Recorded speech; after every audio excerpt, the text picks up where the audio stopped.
Hare Krishna. Freedom to do what we like is not necessarily freedom. Freedom to do what we should is. Freedom is a much loved word and concept. We all want to be free, and we often think of freedom in terms of being of having the capacity, having the liberty to do what we want, what we like to do. So, for example, if I want to see this, if I want to travel there, if I want to go there, I should be able to do it. And that's what we consider as freedom. Yes, at one level, freedom is what we like to do. But unfortunately, what we like is not necessarily what is the best for us. Now, children may like to play always.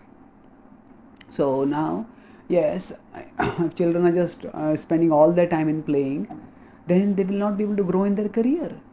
And they need to study, they need to apply themselves to the subjects, and then they will have a bright career.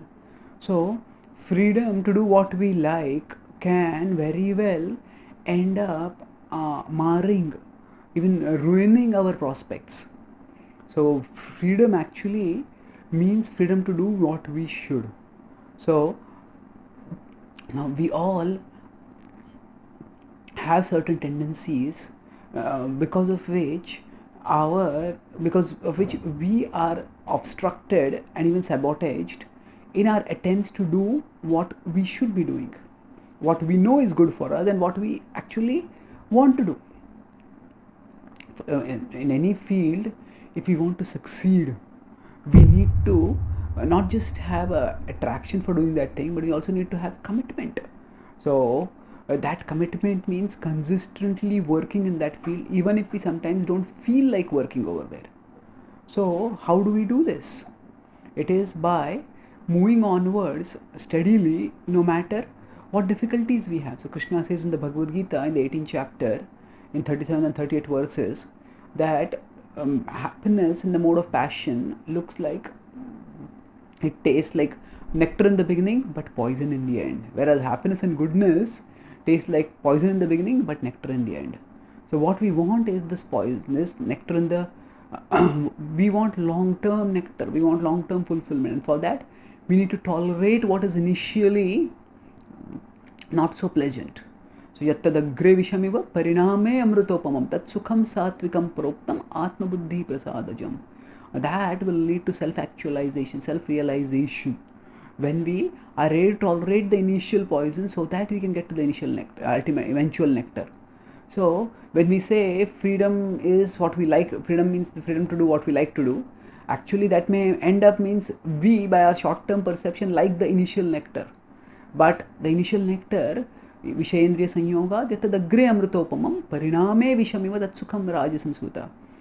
We may get the initial nectar, but the nectar will soon end, and then we will have to endure the consequence of the long poison, and that will be entangling. Let's say people who just get into drinking, they drink twice, once, twice, thrice, 10 times, 15 times, then they get attached, they get addicted, and they start then they become enslaved. So often, if we think that freedom is what we do, what we like to do, then we end up by getting enslaved by our previous conception of freedom. So rather than, if something ends up enslaving us, an addict is very much deprived of one's freedom. So that which enslaves us is not actually freedom, even if it initially seems to be like freedom. By recognizing what freedom truly is, that it is the capacity to do those things which are good for us, which lead to our evolution, which leads to our growth, then we can apply ourselves toward the discipline that will make us free. So the practice of bhakti involves following of certain rules and regulations, but these rules, they purify us of our lower likings, the likings which end in bondage and slavery. We become purified of them, and thus what we eventually, as we become purified, then what we should do and what we like to do starts coinciding. And that is the time when life becomes constantly, incessantly, eternally joyful, as we use our talents and resources with determination and satisfaction in the service of Krishna, and offer our life's best in the service of Krishna and in contribution to the world. Thank you. Hare Krishna.